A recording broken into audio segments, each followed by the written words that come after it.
В этом выпуске все, что нужно знать о самом красивом весеннем парке мира. Мы разберемся, как не переплатить за билеты, про маршрут и раскроем факты, которые вы точно не знали. И мы начинаем нашу прогулку по тюльпановому раю. Говорят, что Кекенхоф — это самое красивое место на Земле, которое можно увидеть весной. И знаете, возможно, это правда. Но давайте не будем спешить с выводами. Досмотрим это видео до конца и вместе решим в комментариях, заслуживает ли этот парк своих восторгов или это просто очень успешный маркетинг. Изначально мы планировали ехать на велике, но наш велик в этот день был на ремонте. В итоге вместо двух колес и свободы мы выбрали поезд и автобус из Амстердама через Лиссе. Маршрут, кстати, вполне рабочий и комфортный. Особенно если вы не фанат крутить педали. Но не буду скрывать обиду, я скажу как есть. Вид из окна автобуса никогда не заменит того драйва, который ты чувствуешь на байке. Я все время ловил себя на мысли, что будь мы сейчас на своем фэтбайке, эта картинка и эти ощущения были бы в разы сильнее и атмосфернее. Так что если вы хотите прочувствовать нидерландский вайб, то можете взять в аренду электровелик из Амстердама. Аренда 30 евро на целые сутки. Или если вы хотите максимально сэкономить и у вас ограниченный бюджет, то берите комбо-билет. Шаттл из Амстердама до Кекенхоф. Туда и обратно.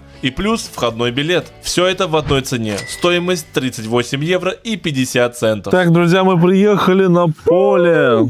Мы еще, конечно, не дошли до Кекенхоф. Сегодня 9 апреля, и мы уже видели столько тюльпанов. Вы можете видеть, что часть тюльпанов еще не распустились, но все равно уже виднеется вот эта простыня, это чудесное красное одеяло. Честно говоря, это была моя мечта. Сегодня, наконец-то я увижу поля тюльпановые. Как я уже упоминала, сейчас часть тюльпанов еще в бутонах. Чуть позже я покажу кадры для сравнения, но даже в таком виде все выглядит и так потрясающе, и отлично передает атмосферу. Однако важно понимать, до той самой максимальной пышной картинки, которую все ждут, нужно еще немного времени. Если ваша цель застать пик цветения, лучше ориентироваться на даты ближе к середине апреля. В самом Кекенхофе предупреждают, что все зависит от природных ритмов.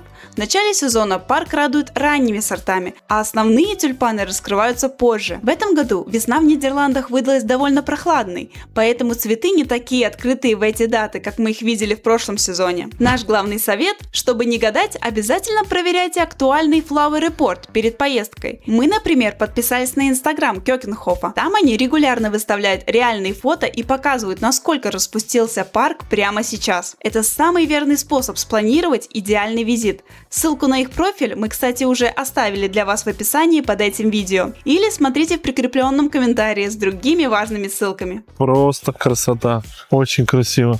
Конечно, бесит, что здесь, как всегда, нужно ходить по велодороге. Ё-моё, стрёмно, конечно. Пошли на траву. Во время пути от Амстердама до Лейдена вы увидите уже множество красивейших полей. И также на автобусе, пока вы будете ехать до Лиссе, будете видеть очень много тюльпанов. И это был приятный сюрприз. Потому что мы не знали, да, что там будут тюльпаны вообще. А там прям поля фиолетовые, красные, желтые. Вот сейчас кадры вставим красивенькие.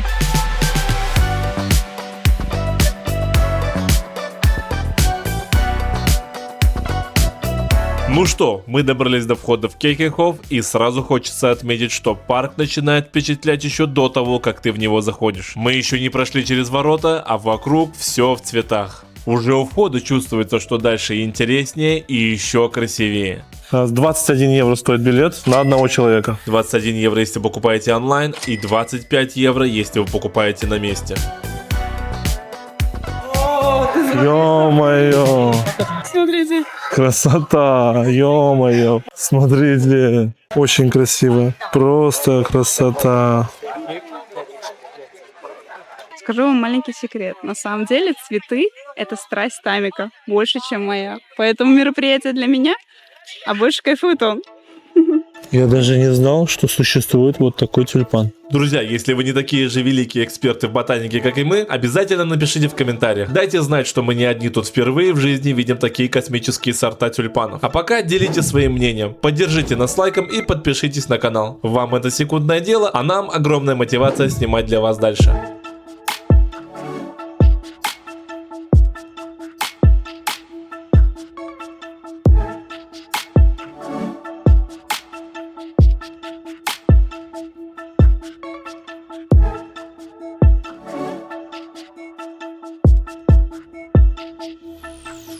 Мы сразу обратили внимание на слово «кухня» в названии и начали строить теории. Может, здесь когда-то подавали изысканные фаршированные тюльпаны или устраивали королевские пиры прямо среди клумб? На самом деле, реальная история куда практичнее. Перенесемся в 15 век. Тогда эти земли принадлежали графине Якобе Баварской, и для нее это место было не фотозоной. Здесь охотились, собирали дикие травы, выращивали овощи и фрукты, которые прямиком отправлялись на кухню ее замка. По сути, это был огромный приусадебный участок, который кормил всю местную знать. Спустя столетия концепция поменялась. Вместо овощей и дичи миллионы тюльпанов и та самая весенняя атмосфера, ради которой мы все здесь сегодня собрались. Тамик, А? ты выбрал себе уже любимый вид тюльпанов? Я сейчас составлю список. Сейчас, подожди, вот тут будет список. В этом месте поистине можно познать дзен. Вон мужик. Лег, и ему норм. Аромат, да? Чувствуешь? Потрясающе. Очень красиво. Хочу убрать всех людей. Нафиг. Ну, нужно было тогда приходить очень рано. А я люблю поспать. Но от этого меньше тюльпаны красивее не становятся. Так что пошли смотреть. Есть способ это все увидеть без толпы. Записывай. Заходи в парк ровно в 8 утра, пока автобусы с туристами еще спят. Беги сразу в дальнюю часть парка. В зоне Мил самые лучшие виды, а толпа дойдет туда только к полудню. Чтобы не запутаться в этой огромной территории, возьми карту в начале парка. Они будут в корзинах. Или вы можете скачать карту парка с их официального сайта. Ссылку на всякий случай мы оставили в описании.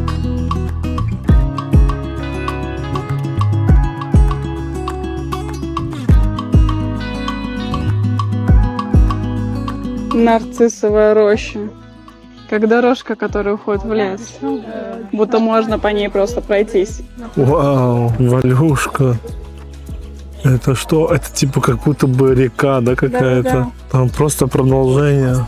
Как будто как водичка. А вот такие я даже не помню, смотрите. Да, с оранжевым.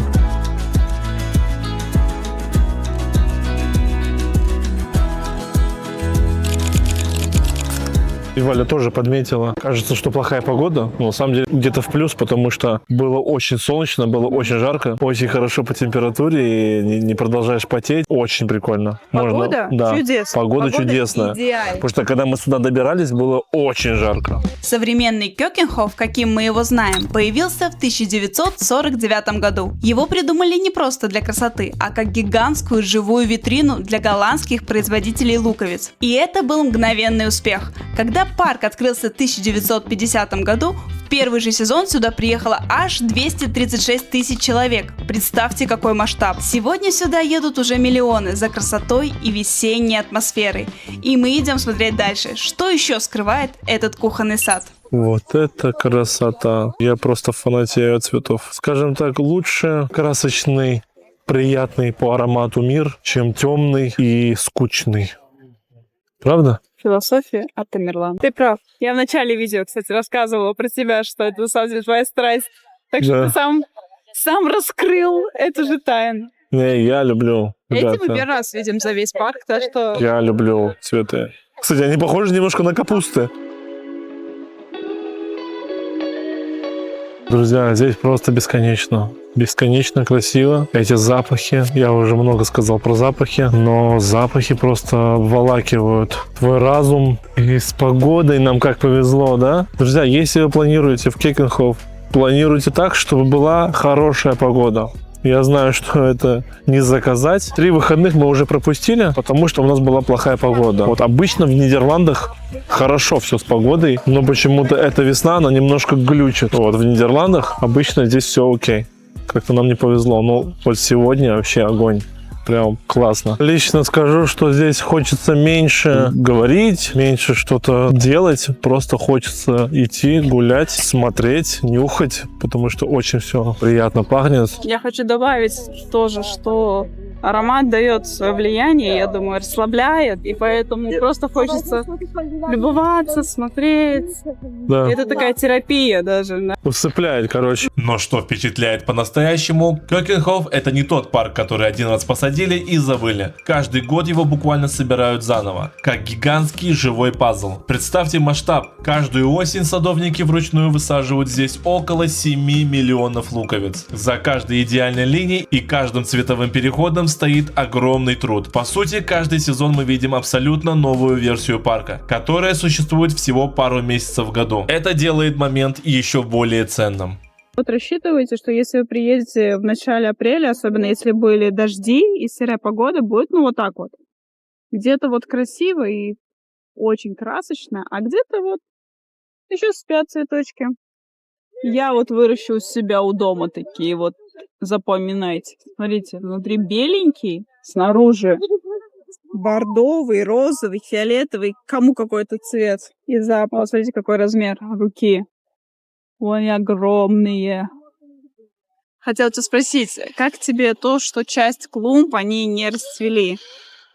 Что ты об этом думаешь? Насколько ты расстроен? Я вообще ни капли не расстроен, потому что здесь помимо вот этих... Кстати, вот даже пример. Много-много тюльпанов здесь каких-то, я так понимаю, особенных не раскрылось, но у вас компенсируется все это другими видами, другими цветами, которые раскрылись. Все верно, я тоже хотела сказать, что я немножечко переживала лично, что, будут как будто дырки, знаешь? Да, Тут да. цветы, а тут вот все зеленое, а тут опять трава, и то есть как будто оборвали газон. Но нет, все очень, очень лаконично.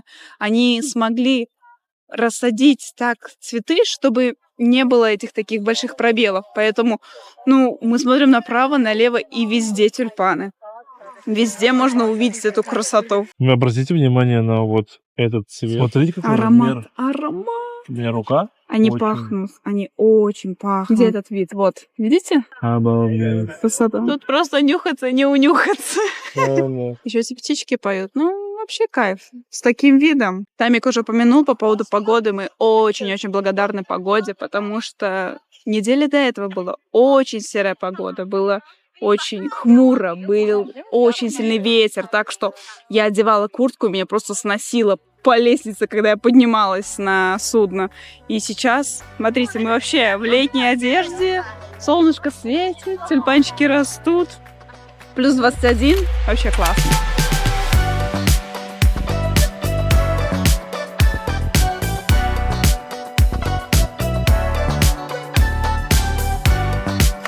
Просто обратите внимание на эти цветы. Безумно красиво. Я говорю, я даже не думал, что существуют вот такие тюльпаны. Это тоже входит в топ. Называется Golden State. One Direction называется. Прям в честь группы. Красота. Такое ощущение, что вообще красили, дополнительно их красили. Да. Но я уверен, что это так не делают. Так что это просто такое ощущение, да? Просто как будто бы насыщенность перекрутили. Прекрасные эти запахи.